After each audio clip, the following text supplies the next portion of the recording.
नेत्यांनी त्यांची मुलं, सुना आणि आता नातवंड राजकारणात राजकीय सोयीसाठी आणली आहेत. नेत्यांचं हे सोयीचं राजकारण कार्यकर्त्यांसाठी मात्र गैरसोयीचं ठरू लागलंय. नेत्यांची मुलं जर खासदार आमदार होणार असतील तर सतरंजा उचलायच्या आणि घोषणा द्यायच्या हेच कार्यकर्त्यांच्या नशिबी असणार आहे. बघूया एक रिपोर्ट. राजकीय नेत्यांची महत्वाकांक्षा, घरातच पद ठेवण्याचा अट्टहास, नेत्यांचीच मुलं खासदार आमदार, कार्यकर्ते कधी होणार लोकप्रतिनिधी, कष्ट करूनच कार्यकर्ते होणार नष्ट. सुजय विखे पाटील यांच्या रूपानं विखे पाटलांची तिसरी पिढी राजकारणात उतरली आहे. पार्थ पवार आणि रोहित पवार यांच्या रूपानं पवारांची यंग जनरेशनही राजकारणात सक्रिय झाली आहे. ठाकरे कुटुंबातले आदित्य ठाकरे तर युवा सेनेचे अध्यक्ष आहेत. अमित ठाकरेही मनसेच्या कार्यक्रमांमध्ये दिसू लागलेत. नारायण राणेंची मुलंही राजकारणात आहेत. अशीच अनेक उदाहरणं राज्यातल्या सर्वच जिल्ह्यांमध्ये पाहायला मिळतात. राजकीय सोयीसाठी किंवा पद घराबाहेर जाऊ नये या उद्देशानं नेते मंडळींनी त्यांची मुलं, मुली, सुना, जावई यांना राजकारणात आणलं. इतकंच नाही तर आता त्यांची नातवंडही राजकारणात पुढे येऊ लागली आहेत. हाच धागा पकडून उद्धव ठाकरेंनी शरद पवारांवर निशाणा साधला. माझ्या मुलांबरोबर मी इतरांच्याही मुलांचे हट्ट पुरवतो, दुसऱ्यांची पोरं धुणी भांडी करण्यासाठी वापरून घेत नाही, असा टोला त्यांनी लगावला. मी माझ्या पोरांच्या बरोबर इतरांच्याही पोरांची लाड करतो. कारण इतरांची पोरं नुसती धुणी भांडी करायला वापरणं हा माझ्या पक्षाचा कधीच विचार नव्हता आणि तो असू शकत नाही. किंबहुना सर्वसामान्यांसाठीच शिवसेना आहे. शरद पवार यांना माढा मतदारसंघातून माघार घ्यावी लागली. एकाच घरात 3 तिकीटं नको असं कारण शरद पवारांनी दिलं. पण ही माघार 3 तिकिटांसाठी नव्हे तर पार्थ पवारसाठी होती हे उघड गुपित आहे. या नव्या पिढीच्या मुलाला संधी द्यावी. आता जर ज्या वेळेला त्याला संधी देण्याचा प्रश्न येतो त्याला प्रिया उभी राहणार, पार्थ उभे राहणार, मी उभं राहणार. ही गोष्ट आमच्या कुटुंबात आम्ही सगळ्यांनी बसून चर्चा केली आणि माझी राज्यसभेची मुदत अद्याप शिल्लक आहे. आणि अशा परिस्थितीमध्ये मी स्वतः निवडणुकीला उभं न राहता नव्या पिढीच्या लोकांना या ठिकाणी जे काम करतात त्यांना संधी द्यावी. कुटुंबातल्या सगळ्यांची राजकीय सोय लावणं हेच जणू नेत्यांचं कार्य असावं अशी सध्याची स्थिती आहे. त्यामुळे काँग्रेसच्या माजी खासदार प्रिया दत्त यांनी तर चक्क मुलांसाठी निवडणूक लढवण्याचा निर्णय घेतल्याचं सांगितलंय. आजकल जो हम देख रहे हैं, आज मैं अगर लड़ रही हूँ इलेक्शन में, मैं मेरे बच्चों के लिए ही लड़ रही हूँ और मैं नहीं चाहती कि मेरे बच्चे इस माहौल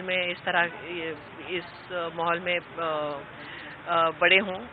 सध्याचं वातावरण पुढच्या पिढीसाठी चिंताजनक असल्याचं प्रिया दत्त यांना वाटतं. पण त्यासाठी कोणीही कार्यकर्त्यांना निवडणूक लढवावी असं त्यांना वाटत नाहीये. सर्वच पक्षातल्या राजकीय नेत्यांना कार्यकर्ते हवेत, ते फक्त हाणामाऱ्या करण्यासाठी. कार्यकर्त्यांनी घोषणा द्याव्यात आणि खांद्यावर झेंडे घेऊन प्रचार करावा असं त्यांना वाटतं. पण घोषणांची भाकरी होत नाही आणि झेंड्यांचे कपडे होत नाहीत. कार्यकर्ता निष्ठेनं काम करतो, पण पद आणि तिकीट कोणाला द्यायचं हा मुद्दा ज्यावेळी येतो त्यावेळी कार्यकर्त्याचा विचार होत नाही. परिणामी किती दिवस नेत्यांच्या पिढ्यानपिढ्या खांद्यावर घेऊन नाचवायच्या याचा विचार आता कार्यकर्त्यांनी करण्याची गरज निर्माण झाली आहे. Bureau report, news 18 Lokmat. यानंतर जाणार आहोत माढ्यामध्ये. माढा लोकसभा इथून शरद पवारांनी उमेदवारी मागे घेतली असली तरी उमेदवार कोण यावरून राष्ट्रवादीतच आता कलह सुरू झालाय. दुसरीकडे राष्ट्रवादी उमेदवार कोण यावरच भाजपने आपला उमेदवार ठरवण्याची रणनीती आखली आहे. थोडक्यात काय तर पवारांच्या माघारीनंतर माढ्याचा तिढा आणखीनच वाढलाय. उभी राहणार, पार्थ उभे राहणार, मी उभं राहणार. ही गोष्ट आमच्या कुटुंबात आम्ही सगळ्यांनी बसून चर्चा केली आणि माझी राज्यसभेची मुदत अद्याप शिल्लक आहे. आणि अशा परिस्थितीमध्ये मी स्वतः निवडणुकीला उभं न राहता नव्या पिढीच्या लोकांना या ठिकाणी जे काम करतात त्यांना संधी द्यावी या निष्कर्षाची आम्ही फॅमिली म्हणून आलेलो आहोत. परंतु आम्ही नातू पार्थचा खासदार हट्ट पुरवण्यासाठी आजोबा पवारांनी समंजसपणा दाखवत माढ्यातून माघार घेतली खरी, पण आता तिथेच उमेदवारीचा नवा पेच निर्माण झालाय. तिथून मोहिते पाटलांसह माजी सनदी अधिकारी प्रभाकर देशमुख पुन्हा उठून उभे राहिलेत। रणजितसिंह मोहिते पाटलांनी तर दबाव तंत्राचा भाग म्हणून भाजपच्या वाऱ्याही सुरू केल्यात। त्यामुळे उमेदवारी नेमकी कुणाला द्यायची असा प्रश्न आता राष्ट्रवादीला पडलाय। राहिला विषय की माढा लोकसभा मतदारसंघात उमेदवार कोण होऊ शकतं, तर याच्यात स्वतः साहेब लोकसभेच्या उमेदवाराचं नाव निश्चित करतील। तिथे निवडून येणारे सक्षम उमेदवार नक्कीच राष्ट्रवादी काँग्रेस पार्टीकडे आहेत आणि त्या बाबतीत साहेब आणि पक्ष विचार करतात। माढ्यावरून राष्ट्रवादीत ही अशी रस्सीखेच सुरू असतानाच तिकडे भाजपनेही वेट अँड वॉचची पॉलिसी अवलंबली आहे। पण तिकडेही भेटीगाठींचा कार्यक्रम मात्र जोरात सुरू आहे। रणजितसिंह गिरीश महाजनांना भेटून गेल्यावर सोलापूरचे झेडपी अध्यक्ष संजय मामा शिंदेही लागलीच मुख्यमंत्र्यांना भेटून गेलेत। या सर्वाचा राग आता संजय मामा देशमुख या सुभाष देशमुख यांना उमेदवारी मिळते म्हणल्यानंतर काढत आहेत आणि दुसऱ्या बाजूला सुभाष देशमुख हे संजय मामांना उमेदवारी मिळू नये यासाठी प्रयत्न करत आहेत। हा झाला भारतीय जनता पार्टीतला वाद। काँग्रेसमध्ये असं आहे, विजयसिंह मोहिते पाटील नको आहेत तर मग त्यांच्या मुलाला रणजित सिंहला पुढे आणायचं चाललंय आणि रणजित सिंह विजयसिंह हे दोघं जरी आले तर त्यांना पवारांचे समर्थक सगळे विरोध करणार हे निश्चित आहे। तिकडे बागल आहेत, दीपक साळुंके आहेत आणि स्वतः संजय मामा किंवा बबन दादा हा जो गट आहे तो दोन्ही बाजूला असल्यामुळं तोही काही भूमिका घेतोय, तो मोहिते पाटलांना सहकार्य करेल असं काही एकंदरीत दिसत नाही। आता आपण माढा उमेदवारीची गणितं नेमकी कशी मांडली जात आहेत त्यावरही एक नजर टाकूयात। माढा उमेदवारीचा तिढा कसा सुटणार?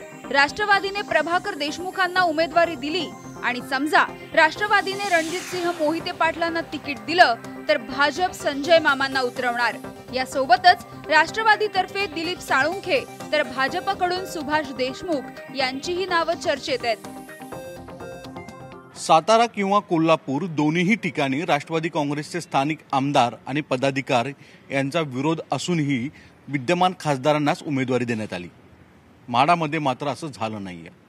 माढामध्ये विद्यमान खासदारांना स्थानिकांचाच विरोध असून त्याची दखल वारंवार पक्षश्रेष्ठी घेत आहेत।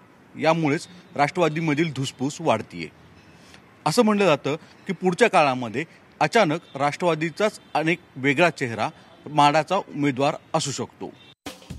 माढा लोकसभा मतदारसंघ हा राष्ट्रवादीचा बालेकिल्ला मानला जात असला तरी गटबाजीला अक्षरशः उधाण आलंय। त्यावरचा उतारा म्हणूनच शरद पवारांनी आपली उमेदवारी घोषित केली होती। पण आता त्यांनी माघार घेताच त्याच गटबाजीने पुन्हा एकदा डोकं वर काढलंय। त्यामुळे पवार हा माढ्याचा तिढा नेमका कसा सोडवतात हेच पाहावं लागेल। सागर सुरवसे आणि सागर कुलकर्णीसह bureau report, news 18 Lokmat, Solapur. कोकणातल्या पारंपरिक शिमगोत्सवाला सुरुवात झाली आहे। शिमगोत्सवाच्या पहिल्या दिवसापासून देवदेवतांच्या पालख्या भक्तांच्या भेटीला मंदिरातून बाहेर निघाल्यात। म्हणूनच शिमगोत्सवाला कोकणामध्ये विशेष महत्त्व प्राप्त झालंय। रत्नागिरी जिल्ह्यातल्या दाभोळ गावामध्ये चंडिका देवीची पालखी भक्तांच्या भेटीला निघाली आहे। मुख्य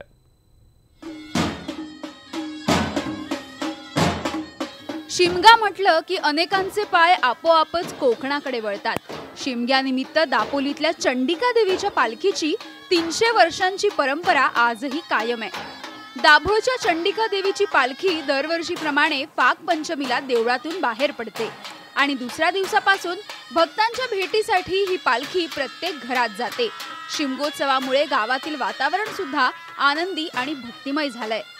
दरवर्षीप्रमाणे फागपंचमीला आमची पालखी रूप सजवून बाहेर पडते। ती देवळातनं निघून नरवणकरांच्या घरापर्यंत जाऊन पुन्हा ती गणपतीच्या देवळात, म्हणजे त्याला आम्ही मठ म्हणतो, तिथे बसते आणि दुसऱ्या दिवसापासून ती घरं घ्यायला सुरुवात करते। आणि हा आनंदात आमचा एक होमापर्यंतचा उत्सव आणि रंगपंचमी असा धुळवड असे वेगवेगळे कार्यक्रम पंचमीच्या दिवशी आमची रंगपंचमी असते। शिमगोत्सवानिमित्त मुंबई पुण्याहून भक्त येऊन चंडिका देवीच्या पालखीचं दर्शन घेतात। देवीचं महत्त्व जास्त। आमचा जो मोठी होळी लागते होम, त्यावेळेला आम्ही जो शीत म्हणून तोडला जातो, तो शीत एक नाचा मुलगा म्हणजे जो साडी नेसून जो मुलगा असतो तो देवीचा नाचा मुलगा म्हणून आम्ही त्याला मानला जातो आणि तो शीत तो त्या देवीचा ह्याचा होंबाचा तोडतो। शिमगा हा कोकणातला रत्नागिरी जिल्ह्यातला 1 नंबरचा ठरला जातो। त्याच्यात फागपंचमीपासून पालखी जी चंडिका मंदिरातून बाहेर पडते ती पहिल्या दिवसापासून नरवणकर वाडीत येते, तिथे नाचकाम होतं, तिथून मठामध्ये जाताना सकाळी रोज 6:45ला पालखी बाहेर पडते सध्या वाद्य घेऊन. ते ज्याच्या घरी जाणार आहे तिथे 7 वाजता बरोबर ती पालखी पूजेला लावली जाते. तिथपासून